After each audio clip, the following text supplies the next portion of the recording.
Hey, what is up, everybody? Welcome inside the Guilty as Charged podcast. My name is Steven. I am your host, and joining me today to preview the Chargers and Falcons game, also probably rant a little bit about what has happened earlier this week, are my guys Tyler and Alex. Alex, we'll start with you, man. How are you doing tonight?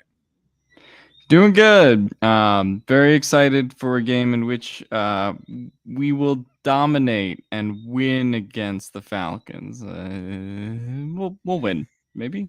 I don't know. I love the maybe at the end there. Yeah, definitely going to be a very interesting matchup this week. We're going to dive into all of it, of course. And Tyler's here as well, man. Tyler, how are you doing today? Doing pretty spiffy. Both of my hamstrings are pretty good. I suffered no setbacks, and I'm ready to go. There you go. Must be nice. I feel like we can collectively, the three of us, put together enough hamstring tissue to give to Keenan Allen, and maybe that would be good enough for him to get out on the field. So, sounds like that's kind of where we have to start off tonight. Obviously, the news surrounding Keenan Allen and his hamstring has been less than ideal at this point in the process. So, he suffered another setback during the bye week while he was rehabbing. Does not sound like he's going to play this week. Per source, that is not the plan for him. Best case scenario, obviously, that he practices fully next week and plays. So there is no timeline. They're kind of done trying to put this on a week to week, day to day kind of level. But regardless, we all thought Keenan Allen was going to be back after the bye week. He is not going to be back. This is going to be a difficult game for the receivers again. But yeah, so no Keenan Allen for at least the next week, potentially more. Tyler, your thoughts here as we kind of maneuvered through this debacle, I guess is the right way to describe what happened today, where Brandon Staley is saying that he didn't suffer a setback, and then Keenan comes out and says, no, I did suffer a setback. So where are we at with Keenan Allen in this situation today, in your mind? I don't know. Because it's either day to day, week to week, or Keenan's like, yeah, no timetable at all. I'll be ready when I'm eventually ready, when it feels better. No one's given us a straight answer today. The only straight answer we could have given you was yesterday when, Steven, you found out that Keenan's not playing this week. And I was like, no. No way, right? Like, there's no way he's not playing this week. And so I reached out. And, well, no, first in our fantasy league, I traded for Josh Palmer. I did the responsible thing. And I traded for Josh Palmer. And then I reached out. And apparently, Keenan Allen was not supposed to play against the Seahawks. Granted, it was possible, and we all thought it was possible, and he did end up playing, but he really was not ready, and he was not supposed to be really out there. And the medical staff said probably shouldn't go out there, but someone overruled it, and Keenan Allen went out there. Apparently, there's this full-blown rush because of Super Bowl aspirations and pressure for players to get out there. Is that a new thing in sports? No, happens all the time. Probably has happened to several players on this team so far this year. JC Jackson has been rushed out and sent out there for 100% of the snaps against the Chiefs. How much pain is Trey Pipkins in right now? I don't know, but they don't have a better right tackle option. I don't know, man. And then just for today, for the Chargers to not even have their stories straight on what is even going on with Keenan Allen's hamstring, like, the whole thing is a cluster F, which is doubly worse, knowing that they knew that this was an issue, whether it was during the game, after the game, during the bye, or whatever. They knew this was an issue, and they said, well, we just won't sign anyone. We just won't trade for anyone, but we're fine where we are, right? It's a whole issue. I don't want to really go back and talk about that they didn't trade for anyone. I'm trying to move on. But then today, Keenan Allen is like, yeah, my hamstring's effed. Yeah. And we know that he's not going to play this week, and it could be for weeks to come. That I'm not so sure about, but it's definitely not this week. And at some point, what do the Chargers want from Herbert and Lombardi? Like, what do they want from Joe Lombardi? It feels like bad self-scouting to not know that. I mean, you should have had a new receiver anyway, like regardless whether Keenan was coming back. I think signing a wide receiver 5 would have been nice, but they didn't do that. But knowing that he's not coming back, or at least for a week, maybe for longer, you should have done something. And now they're rolling out there, and I'm not sure the Chargers are going to beat the Falcons. They should, like based on where they were going to be. But heading into this week now, I don't know. And I feel like it's just poor self-scouting. The whole thing seems like a mess. They've been rushing players back, it seems. Now Keenan Allen is going to be out for longer than expected. It's a mess. And I feel like there's so much more we could go on about this, but I'll wrap it up there. Yeah. Tough all around, just because like Tyler said, the confusion of the press conference and just being like, well, when did he hurt his hamstring? How did he hurt his hamstring? Was it a bye week? Is it just re-aggravation?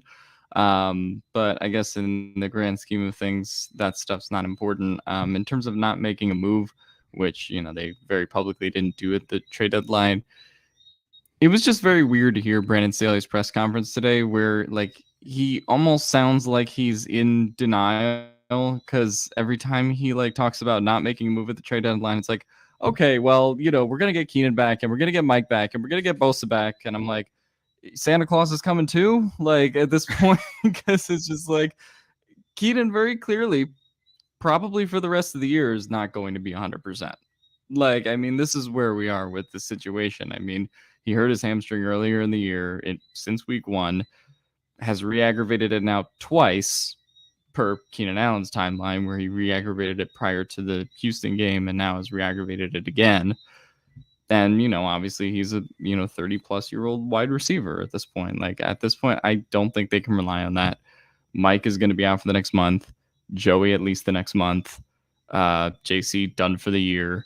And all the other things that we keep talking on about. But it's just like, it does accentuate why, why I think there was so much ire about what they did at the trade deadline. Because at this point, you have this kind of bare bones team that is, going to play the Falcons this week, and then you get the Niners and the Chiefs, and they have to go through this kind of gauntlet of a schedule over the next month, including, a game against Atlanta that is an East Coast game that I think is, become relatively difficult for them, given the circumstances and everything. And, the Chargers generally have traveled well, but still, I mean, it's a West Coast to East Coast game.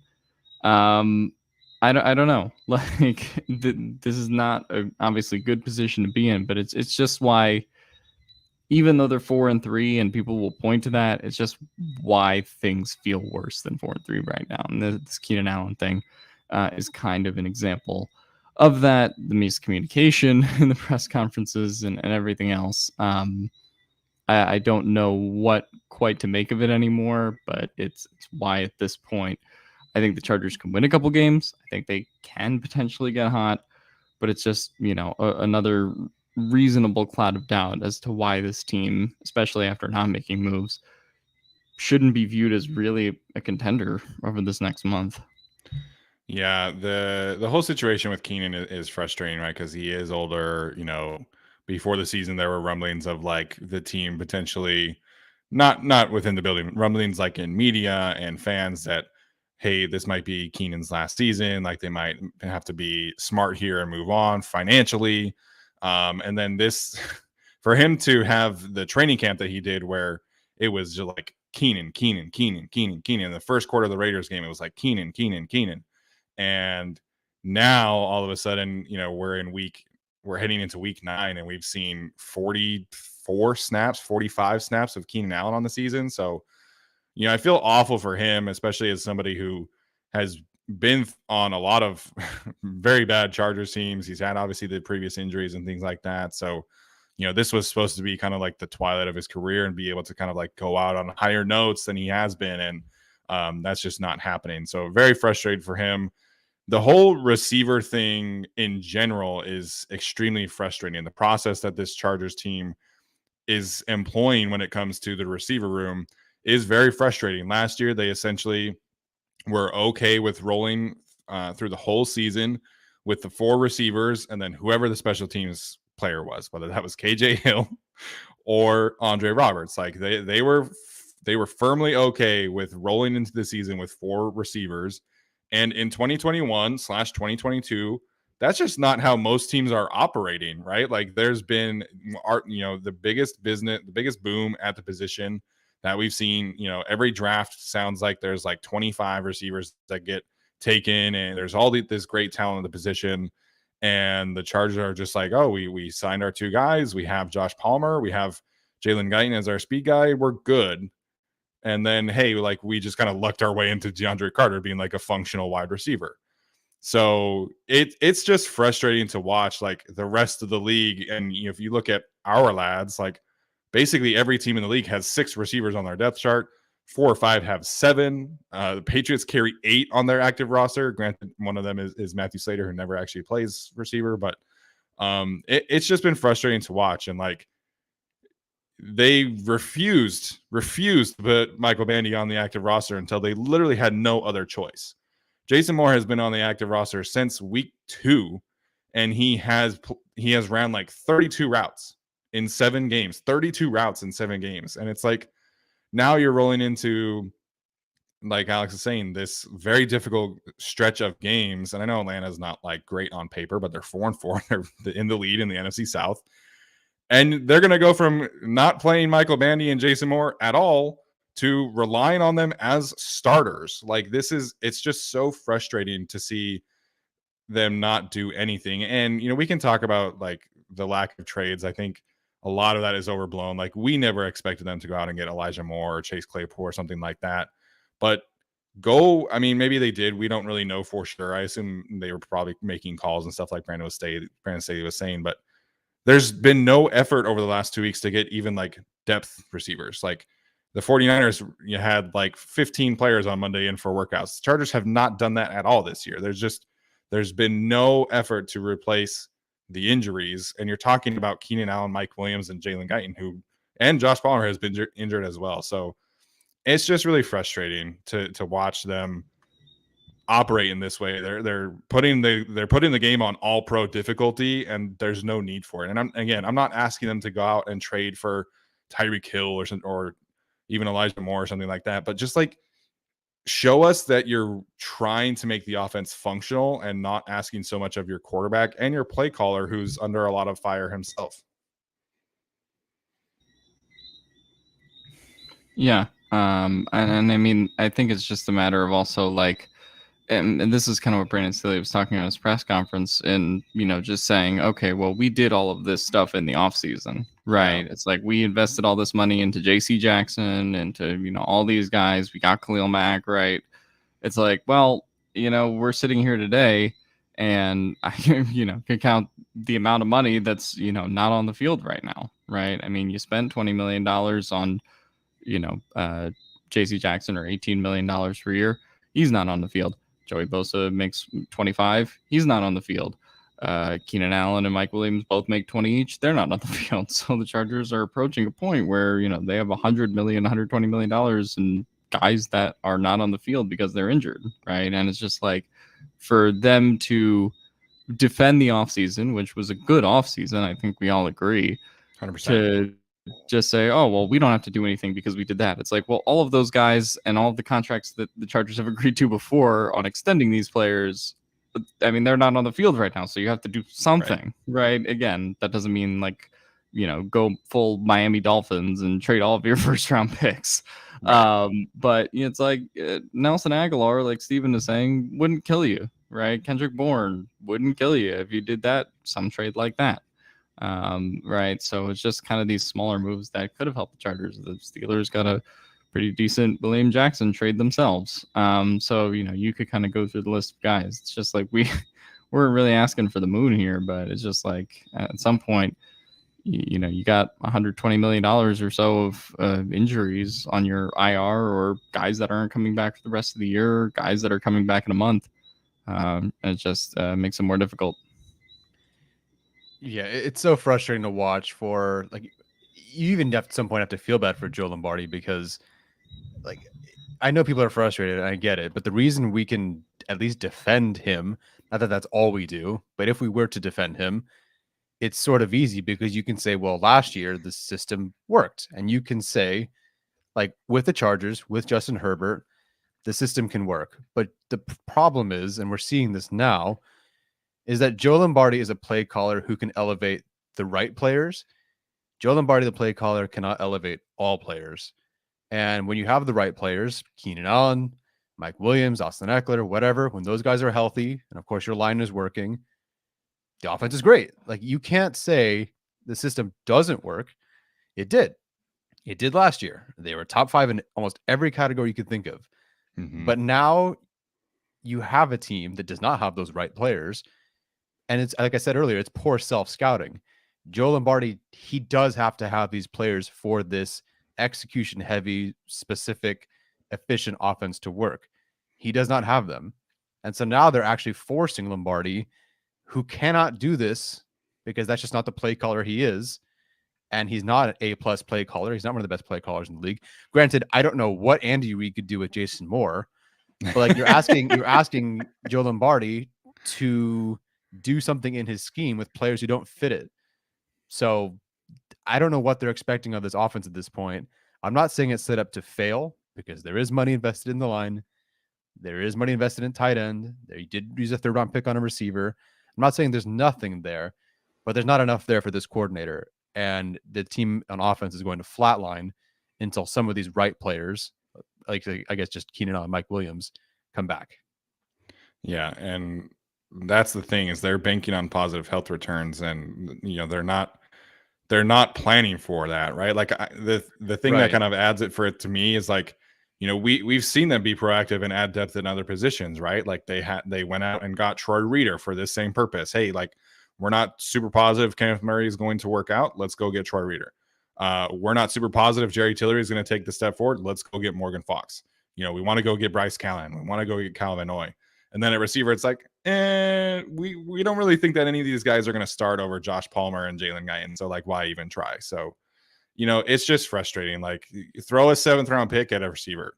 They had some undrafted free agents in, but it's like, you got to go out and be proactive here. I mean, the Giants are in a similar boat in terms of their receivers. I mean, they don't have a Keenan and a Mike Williams, right? But very injured. They went out and claimed Isaiah Hodgins today. I'm at the point where I would have been happy with that, right? Like, at least like go show me that you're trying to do something to improve the room instead of trotting players out that frankly you're showing us you don't trust. Like, Brandon Staley is saying, hey, we're confident in our guys, but the snap counts are telling me you don't trust Michael Vandy and Jason Moore to make plays in games. And I'm sorry. Like, I think Michael Vandy deserved to be on this roster from the jump of the season, but this offense is not working when you have Mike Williams / Josh Palmer and then DeAndre Carter and Michael Vandy as your 3 main receivers. Yeah, and it just feels like, and Tyler kind of mentioned this, I think, with Jalen Guyton. It's like, Jalen Guyton's your speed guy. It's like, well, Jalen Guyton tore his ACL 5 weeks ago, right? So what are you replacing if that's your speed guy, right? It just feels like, well, if everything goes optimally through the season and he just stays healthy, then they're fine. But that's not what happened, right? And like Steven said, kind of banking on positive health returns. It's like, this is the first time Joey Bosa in his career has ever had midseason surgery, right? You're banking on him coming back from a groin tear and pretending like he's going to be 100% from the jump. Same with what they were doing with Keenan Allen's hamstring. Same with what they're going to be doing with Mike Williams and his high ankle sprain that's going to keep him out a month. So it's just like, you can hope for high ankle or returns here when it comes to these injuries, but it's just like, it's not something you should bank on, even though obviously part of the team construction makes it so you have to, but it's going to be difficult. Right. Like I said, obviously, we the 3 of us understand, like, this team was not in a position to go trade a 2nd-round pick for, a Chase Claypool, or go trade a 1st-round pick for Bradley Chubb if the Broncos were willing to deal within the division. But, why are we not going out and trading for like a Jacob Martin at pass rusher or the equivalent of the receiver? So it's just, it's been a frustrating week, and it's been a frustrating couple of weeks after losing that way to the Falcons. So, we had our rant. We're going to move on, and hopefully, this team is going to rebound and do some smart things in the next couple of weeks. So, Thank you guys for obviously dealing with us and listening to. I'm sure there's a lot of frustration in the chat and things like that as well. So thanks for coming to our TED Talk. Exactly. All right, we are going to jump into our Falcons deep dive as we do every single week. Very fun team as an objective football fan. Definitely punching above their weight class as they're sitting at 4-4 atop the NFC South. So we'll jump into coaching staff, free agency moves that have impacted the season, as well as draft picks. Alrighty, I have the coaching staff. Arthur Smith took over last year as the head coach after 2 years as the coordinator for the Tennessee Titans. They went 7-10 last year. They're currently 4-4, and somehow that means they're the number one team in their division. God, I would love to be a part of one of those South divisions. That Right. sounds really fun. But yeah, they're 4-4, and some games not looking so great. Some games they are about to beat the Rams at SoFi. But they genuinely, over the last couple of years, have had one of the worst rosters in the league. Like, it's a couple of stars, and there's definitely some good players there, but not a lot of great players on that team. And yet, over the last 2 years, they're only 2 wins behind the Chargers, who have a much better roster by far. Potentially, even as a hurt roster, they still have a better roster. The offense is somehow 9th in EPA per play. I didn't expect to see that. I thought they kind of started hot, but I thought they had also just faded out. But they're currently 9th under Dave Ragone. I don't know how to say his last name, but it's Italian now. So Something there you like go. that. Yeah. But they haven't had Patterson half the year, and Mariota's the quarterback, and no one really has great raw numbers. Like I know Steven has Kyle Pitts on his fantasy team. I have That's Drake been London. so annoying. Yeah. And no one has like great numbers. I think the most any receiver has is 2 touchdowns and like 300 yards. Yeah. But like they're also 6th in points per game. I don't know if that's a Young Hui Koo thing or what. But they're like an efficient offense that at the end of the day gets it done. But it doesn't seem like the raw numbers are there. I don't know. Haven't watched any Falcons football. The defense though is not great, especially with the injuries that they have. Casey Hayward obviously on IR. I don't know if AJ Terrell is back or not. But they're 31st in EPA per play this season. And then, of course, special teams. They have one Young Hui Koo. I did not realize he's, 3rd in NFL history in career field goal percentage, which is doubly as fun when you look at that slightly down the line as well. Josh Lambo is 6th in NFL history in field goal percentage. God. So that's a little hilarious. Although, believe it or not, Dustin Hopkins is 19th all time. So, he's getting there, and he did it with one leg. So I'm just saying. But yes, it is a bummer to see those 2 guys. Still, this isn't the best season Young Hui Koo has had. He's missed 3 field goals so far. So, maybe I get 3 field goals. He's missed 3. That's his bad season. But, it's certainly not like the elite, 90+% that maybe they're used to from the Falcons and his play there. So it's an offensive driven team, and it's an offensive minded head coach, and they fight. And we'll talk about, the matchups and the keys to victory in a sec. But like you said, they kind of punch above their weight class, and they're kind of gritty, which does not feel great heading into the game. They are kind of gritty, and I have watched a couple Falcons game. I watched the game on Sunday against the Panthers, and I watched some film leading up into today, and offensively, like they're kind of like the discount version of the Browns, like in the sense that they don't make a ton of mistakes. They have a very clean system. They do a lot of outside zone stuff for obviously their running game, and they're kind of plug and play at the running back position. Obviously, Cordell Patterson was one of the best running backs in the league last year, and this year he's been hurt, although he potentially could be coming back this week. And they're rolling with Caleb Huntley and Tyler Algier and insert practice squad player here, and it just is a really clean scheme, and they're doing a great job of kind of maximizing it. I wish that would go towards Kyle Pitts a little bit, as somebody who has him in like 4 fantasy leagues. So it's a really well coached offense. They're doing a lot of things to get the most out of Marcus Mariota. They're doing a lot of like zone read concepts outside of the outside zone game, a lot of bootlegs. So the Chargers definitely will have to be on top of the mobility aspect for Marcus Mariota this week, and then obviously just be really sound on defense and not be able to give the edges like we saw them do against the Cleveland Browns. Yeah, I don't know if anybody else had anything to add there about the coaching staff, but we'll move on here to their free agency moves. Obviously, it was a pretty big and notable offseason for the Falcons. They have the second most dead cap in the league, thanks to some of the trades that they've made recently. Obviously, Julio Jones 2 off seasons ago, they traded Matt Ryan to the Indianapolis Colts, which looks like a hilariously good move for the Falcons at this point. They did not re-sign Foyesade Oluokun to like the 3rd biggest linebacker contract in the league, which again, smart. They didn't have the money to do that. Russell Gage, one of their better receivers, is on Tampa Bay. Mike Davis, their starting running back before the Cordero Patterson, and then Dante Fowler, and they just traded Deion Jones. Those are kind of their key losses. So that's a lot of veteran talent, especially, Foyesade, who's probably a Pro Bowl linebacker. Matt Ryan, arguably their best player in franchise history. And so they go out in the offseason. They don't have a ton of cap space, right? Their biggest contract that they added was Casey Hayward, which I think is a 2-year, like $15 million deal. It's not anything crazy.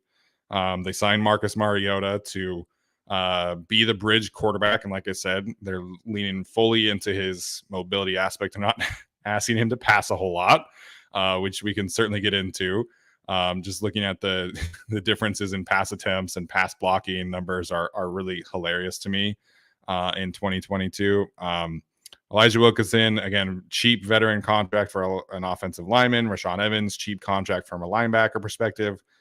They did trade for Brian Edwards, not really playing him a whole lot, but I think they threw like a 5th-round pick to the Raiders just for kicks and giggles. And then Lorenzo Carter probably is their most productive free agency addition, but even he has not been like super good. He's made a couple splash plays, obviously had a pick 6 this past week, but the Falcons frankly have done a lot of their success through the draft and through coaching. This is not like a veteran laden team that has Bryce Callahan or Morgan Fox on its team. Like they're just not getting those kind of contributions, and I think you can see that looking up and down this list. And there's more that I could talk about, obviously, but I didn't want to list 15 names on here.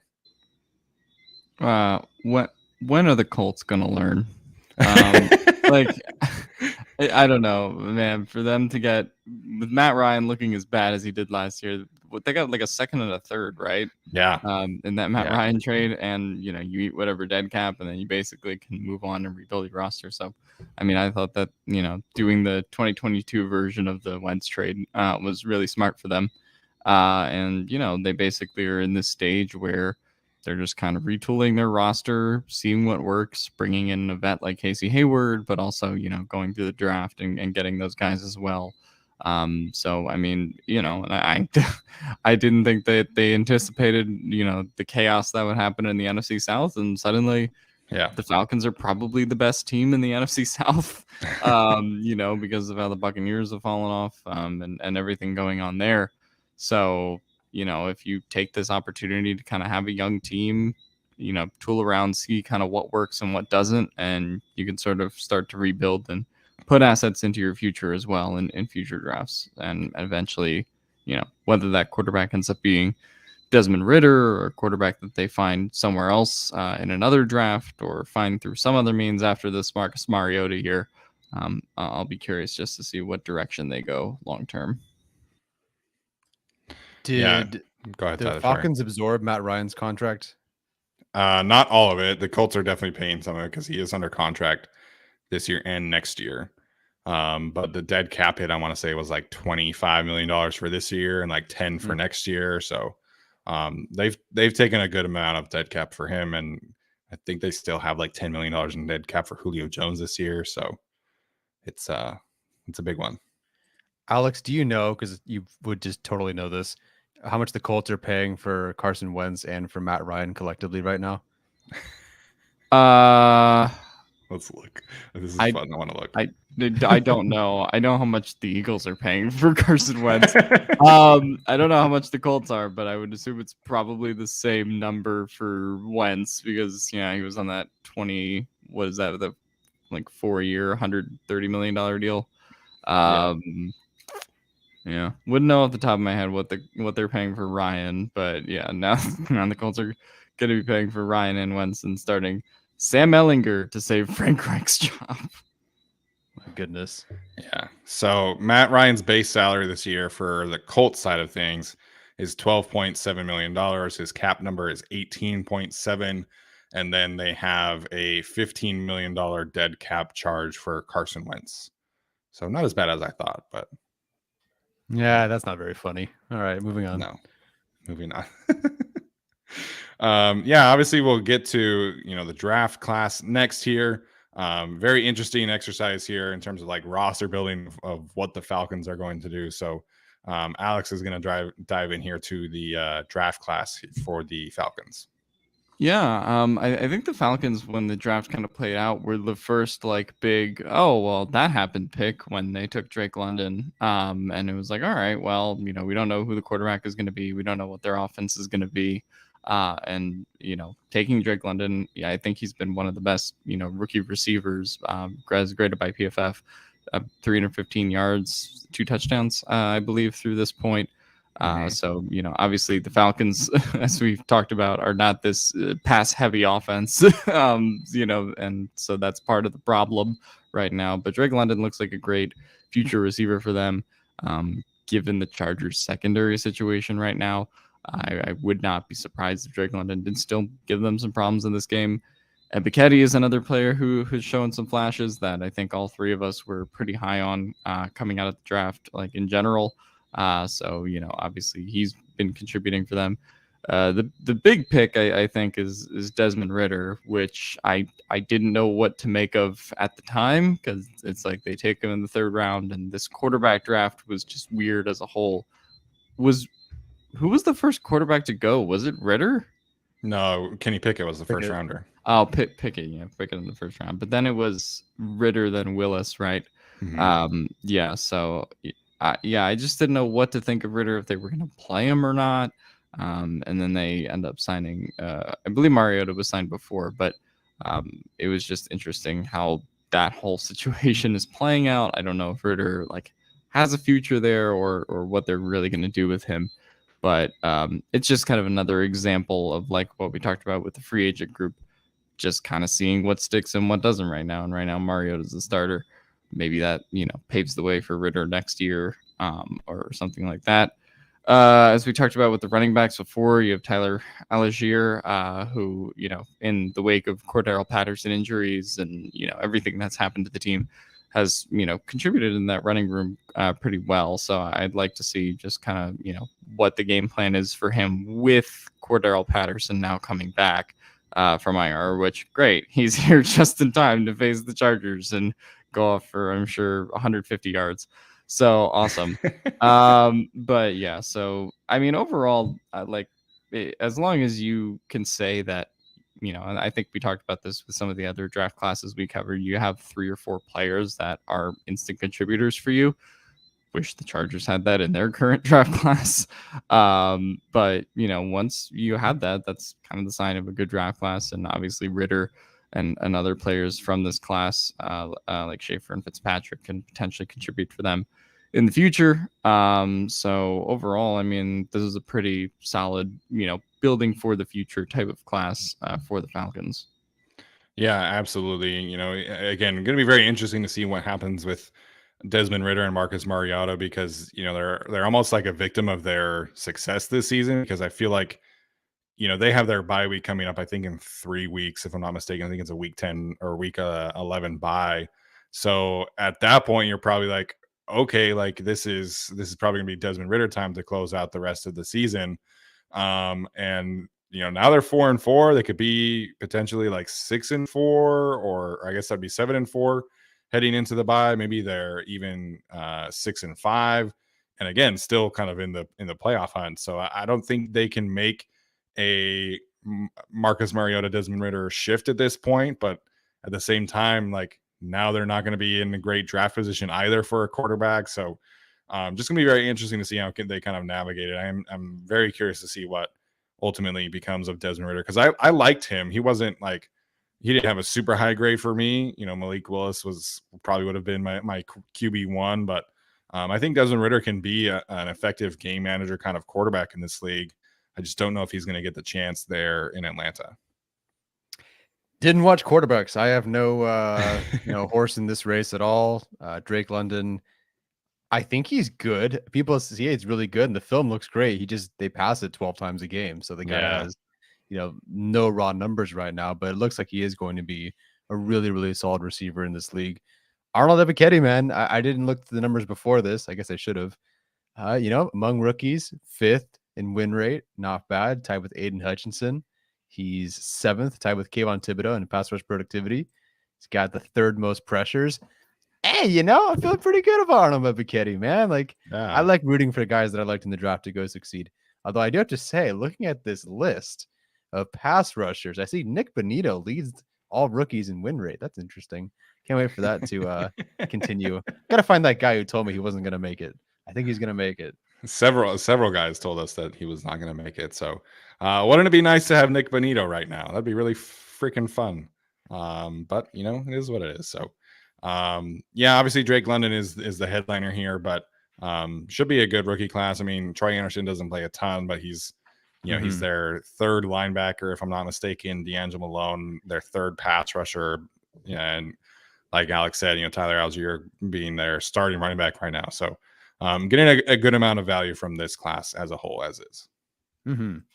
I heard from Falcons fans very early, I think even in the preseason, that they had taken the wrong Georgia offensive lineman. They took Schaefer. We took Sawyer. Sawyer went later, of course. At least I'm not mistaken. And Schaefer went first. Yep. The thing with Schaefer is, I'm like, Steve, or I think Steven, you asked me, did you watch both the Georgia guys yet? I'm like, no. I'm like, should I watch Schaefer? Steven was like, no. You don't have to worry about watching Schaefer. I'm like, okay, I guess I won't watch him. It sounds like I don't know how he's playing, but it doesn't seem like they're thrilled with him. I think he's a backup, but if they had taken Jamari Salyer, this would be a very different season for the Chargers right now, because Salyer is really kind of bailing them out. All right, so that's obviously the Falcons side of things. We'll dive in more specifically to the Chargers side of things here. Obviously, we talked a lot about Keenan Allen and things like that. Tyler, what is your victory formation point here that you want to bring up? If the Chargers are going to come out victorious on Sunday morning, what's the most important thing that you need to see them do? Justin Herbert and the offense and Joe Lombardi, but in this case, Justin Herbert, because he is the guy pulling the trigger. You got to start taking chances and throw it to guys that you really do not want or to throw it to or even trust. Like, just straight up. Michael Bandy in the 4th quarter against the Seahawks. Granted, it was like one play. Open enough on a go route. Herbert didn't throw it. I think on a coverage sack or something bad happened during that game. McKinney's up in the flat or on a shallow crosser. Herbert just does not want to go to him. We saw against the Broncos. He double pump faked it against Xander Horvath on 3rd down. He wouldn't throw it to him. He'll make risky throws to Palmer, which is good because he'll be there. And he'll make risky throws to Everett, who has been there. He's got to take chances because this Falcons offense, I don't think, and I'm praying that the defense holds up for the Chargers. I don't think this Falcons offense is going to go out and score a ton of points. The Chargers, if they try to play it very safe and Herbert just takes the checkdowns to Eckler, despite guys being open downfield, I don't know. I don't know how far they're going to get on offense because they don't have the guys. Herbert is just going to have to take some chances to Jason Moore, to Michael Bandy, to Trey McKitty, to Richard Rodgers, to Donald Parham, whatever. And yes, of course, the guys he does trust in Palmer and Everett, it seems. He's just going to have to. Like, they're going to have to up their interception rate. They're going to have to turn the ball over a couple times. They're going to have to take those 50-50 chances because the 50% of the time that it does potentially work could be good for them. And I think this week, you don't have Keenan. They didn't give you any players to really work with. Your best receiver is off his 2nd concussion and has already hurt his ankle and his knee this year. You just have to take chances. And for them to win, now granted, it has to pay off too, but for them to win, Herbert is just going to have to take those chances. I know nobody wants to hear this, but they actually didn't run stick the entire game against the Seahawks. Like, believe it or not, there were a lot of plays where guys were just down the field. The issue was they're not open like Keenan Allen, and they're not big and physical like Mike Williams. and Herbert's just gonna have to take those chances, and he might throw 3 interceptions, but they gotta try something. If they can put up 20 something points, a couple of them off of good chance, off of taking chances, and the defense holds up, I think they can win. But Herbert is going to have to stop checking it down to Eckler, which, I mean, it sometimes does really work, but he has to take those chances to guys that he doesn't really trust. And he's probably not going to, but he's going to have to.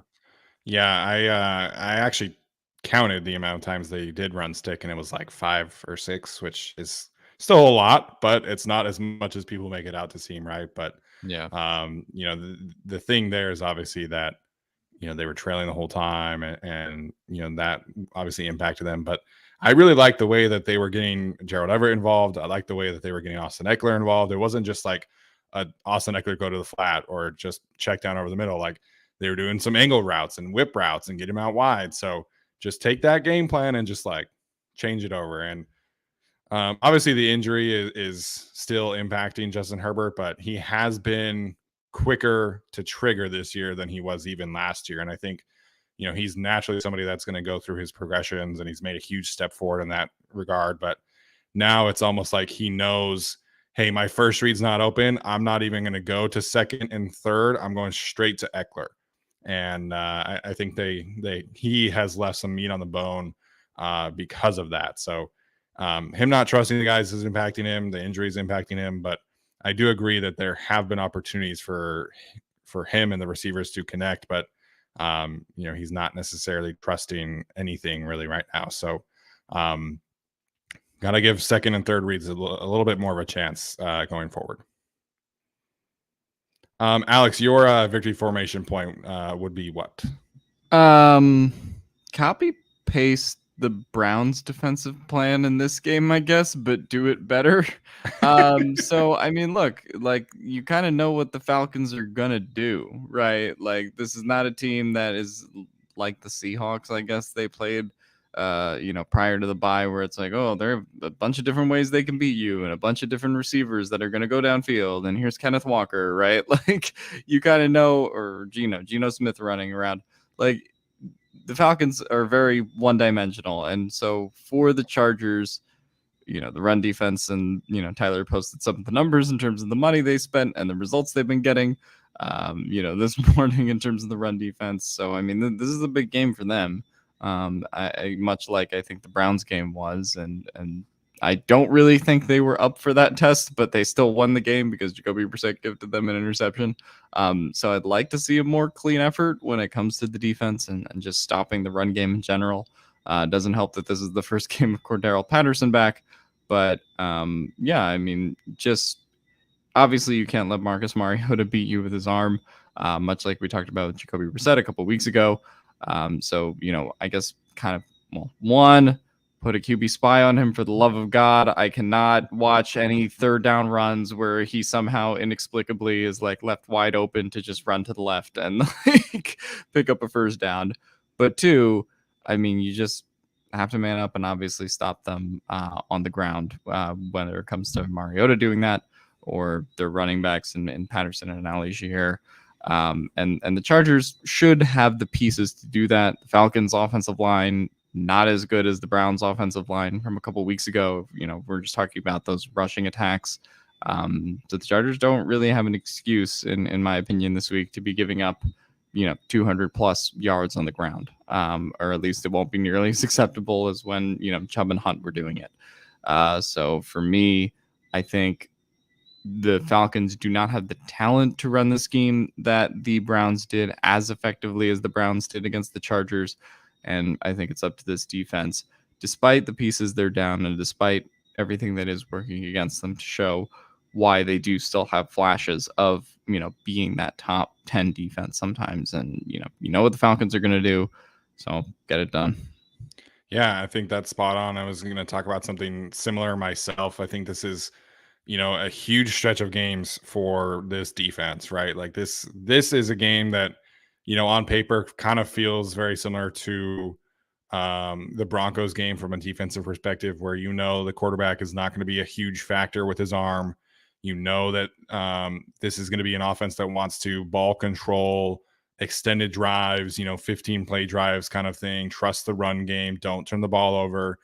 And so for me, like this game is going to come down to like basically the story of the whole season is explosive plays. Like the Chargers have to win the explosive play battle, and in the games that they have won, or the games that they have won, yeah, they have won the explosive play games turnout as well. So this is an opportunity for this Chargers defense to show that they can get on the same page after the bye week and be able to not give up a good amount of 10 plus yard runs and 20 plus yard passes, and for the offense to do the same thing.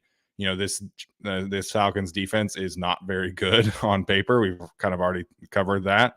Not healthy either. So to me, this is going to come down to which team can get more explosive plays or not, because I think both teams are going to head into this for different reasons, right?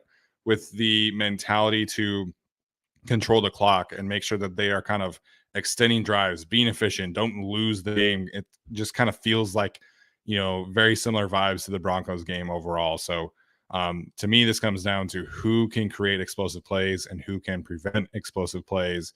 And, you know, the Chargers have to be that team because they have the better roster on paper. They have the guys to do it. You know, this needs to be a big Derwin James game. Khalil Mack needs to be a big game for him. Big Austin Eckler game, big Gerald Everett game. The stars that they do have to show up and create explosive plays for them to win. Yep. Cool. All right, we'll jump in now. Oh, shout out to Tyler's mom, Mama Shun, with the super chat here. So appreciate that. We'll jump now into our key matchups as well as our bold predictions for this game. I'll start it off here because I think this, frankly, from an offensive perspective, the only player that I'm really worried about from the Falcons defense is Grady Jarrett. Obviously, the former All-Pro defensive tackle, one of the best pass rushers in the league. He really is their only consistent source of pass rush right now. As it currently stands, he is ninth in total pressures with 25, just behind Jonathan Allen and Kenny Clark. Aaron Donald has 27 for what it's worth. So he's a consistently top 10 producing defensive tackle pass rusher. And he's somebody he's had 5 sacks on the season, 2 of which were forced fumbles. So he knows how to get the ball out. Really, he should have 6 sacks, but you know, there was that bullshit roughing the passer call on Tom Brady. So he is somebody that has been very productive this season as an interior pass rusher, despite getting all the attention, right? And that just really kind of shows you where he's at, because you're not double teaming Lorenzo Carter or Arnold Ebiketie, like, no shade, but like that's just facts. So he's going to get all the attention from the Chargers. And, you know, we haven't seen a super clean game from Matt Filer and Zion Johnson really in quite some time. It's usually one or the other kind of struggles. And really the last time where I felt like both guys played well was probably the Texans game, where both of them played pretty well. So it's been a minute, and Zion's a rookie. You know, he's going to have some up and down moments. He had some really good moments against Chris Jones. Matt Filer has had some really bad moments against good pass rushers. So with the way that the skill position is limited, you have to handle your business against Grady Jarrett, in my opinion, to be successful in offense. Yeah, I would agree. And I even thought in Corey Linsley's first game back, it wasn't great for him against the Seahawks. I thought a lot of those interior guys really got pushed around by the Seahawks. I forget who 94 is, but he's an enormous human being for the Seahawks. And he kind of had his way with them a couple of times. So hopefully it's a good bounce back game for them. I think that's Poona Ford. That's it. Yeah. Big old dude. Jesus. Yeah. They got some big dudes. Al Woods is huge too. Mark Sanchez kept on calling Al Woods like, shoot, what car did he use? It was like a beetle, a bug or something like that. And I'm like, yeah, I'm like, that's the car you use for a big nose tackle. That makes sense. Yeah, the first car that my sister ever had for when she turned 16. That's what I want to compare a nose tackle to. Alex, what's your key matchup next? I'm going to go with wide receiver, but since all the Chargers wide receivers are dead, I thought I would talk about the Falcons receivers. Damiere Byrd is a really concerning one for me here in the last 2 weeks. 142 yards and 2 touchdowns. Obviously, a lot of those come on 2 big plays. His 75-yard touchdown reception against the Bengals. And then he has the big play from Marcus Mariota last week where he ran it into the end zone for a touchdown. So, I mean, the Chargers have just kind of struggled a little bit when it comes to speed receivers this year. Been some miscommunication, moments kind of through this defense through the year. People remember the infamous, KJ Hamler getting behind the defense right before halftime because JC Jackson wasn't sure where he's supposed to be. Then him and Derwin are trying to help out. So, I'm not concerned about Marcus Mariota beating the Chargers with his arm. I am a little bit concerned about somebody like Damiere Byrd causing problems for a secondary that has not always had its stuff together and been communicating at the right points. And obviously now it's down JC Jackson. Who knows exactly who Michael Davis is going to be covering. He's probably going to be preoccupied with Drake London, I would assume. And so that's probably going to be an Asante Samuel Jr. or Bryce Callahan responsibility. But I do think as far as, if you're talking about one Falcons passing option that you're really afraid of, maybe it's Kyle Pitts. But that, hasn't really gotten started yet. Maybe it's Drake London just based off name value. But for me, Damiere Byrd is the guy that I think can cause the most problems for the Chargers in a hurry and, start to compound some of the issues that they already have in the run game. Yeah, no, that's a really good call. I don't know who will cover who, but we even see with everything I love about Asante Samuel Jr. and the way he plays everything in front of him, it does feel like when things get behind him or there's some speed, there's still either he's not quite in position or he gets called for defensive pass interference or holding or something.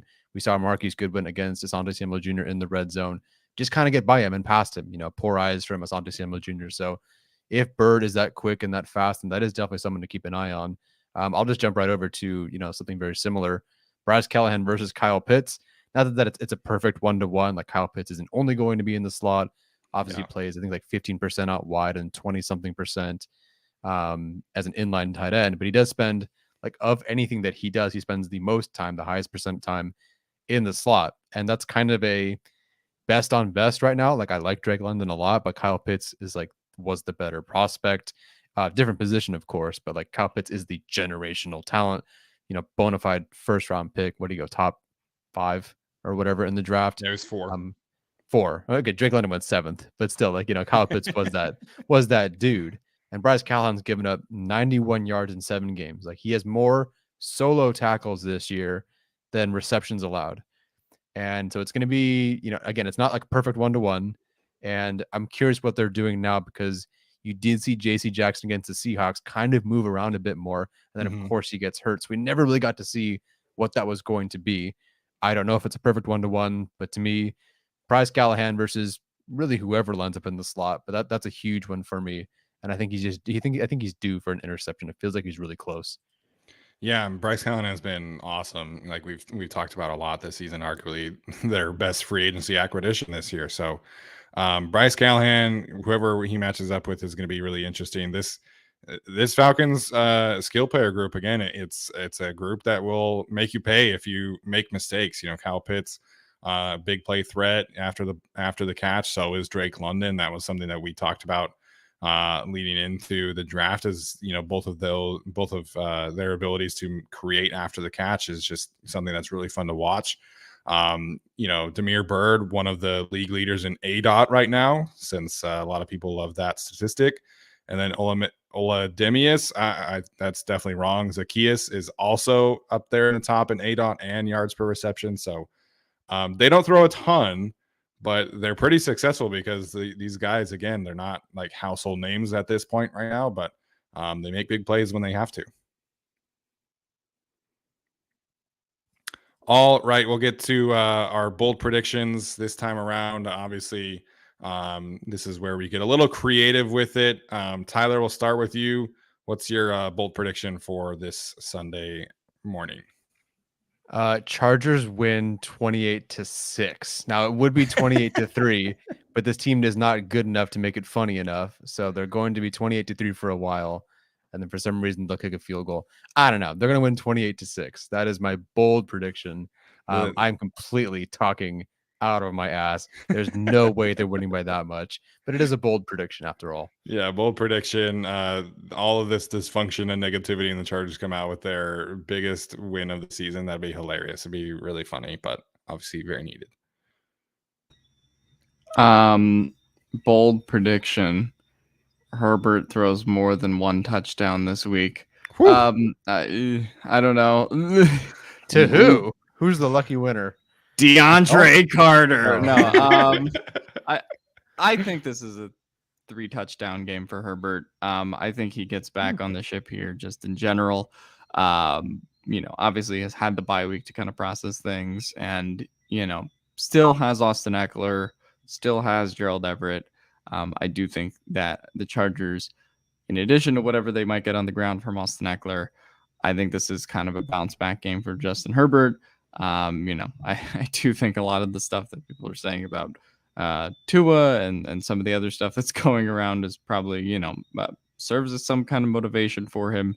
Obviously, I don't think this is kind of the season that he's wanted to have after the rib injury, but has obviously had, 14 days since the last game against Seattle, has had some time, a month or so now to kind of come back from the rib injury. Don't know if he'll be, full Herbert slinging around the field, but I do think this is a, 3-touchdown, I'll say 250, 300-yard game for him. There we go. And again, this is our bold predictions. These are not our real predictions, although maybe that is Alex's real prediction. I don't know. Joe Reed, 3 touchdowns. That'd be awesome, man. Long live Joe Reed in that hype. I hope they give him a chance this week without Keenan Allen. We'll see. But bold prediction for me, I'm going with Derwin James. I'm going 2 turnovers forced for Mr. Derwin James. He a lot of Derwin slander going on social media right now. I'm not for it. He is currently on pace for a career high in pressures, sacks, tackles, and forced incompletions. He's due for some turnovers. So I do think bold prediction, Derwin gets 2 turnovers this weekend. I like it. Alden also points out that my cousin kicks 4 field goals. God.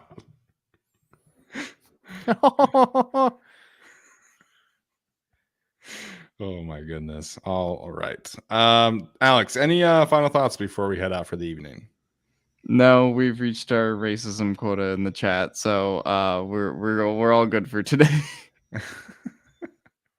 I think that's fair. Tyler, any final thoughts, man?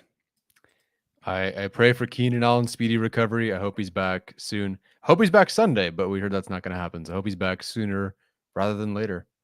Yeah. Speedy recovery for him and everybody else that's injured. So Daniel Popper said Chris Rumpf was in a brace today too. So we'll see what happens there. Obviously final thoughts, lots of negative vibes today, and appreciate everybody kind of sticking through it. So this is a process for us as well as you guys. So hopefully the Chargers are able to rebound this week, prove that they are a well-coached team after the bye, and be able to figure it out and get a win in Atlanta. So that's going to do it for us. We'll be going live on Saturday morning for our usual wrap up there. We'll do our Q&A and make our weekly picks and score predictions for the Chargers game. And all that good stuff. So if you are listening to this, we appreciate you as well. Leave us a rating or review, and we'll see you guys next time.